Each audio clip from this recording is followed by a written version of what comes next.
Oo, may sandali lang. Ito maganda din. Pwede na to? Ha? Kasila. Oo, ang ganda oh. Yan. Oh, syempre.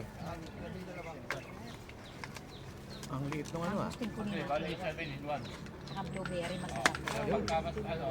Oh, yan. Hindi tayo makakain. Ganda oh. Laki nung ano oh. Kumpol Laki ng ng ubas. pol oh.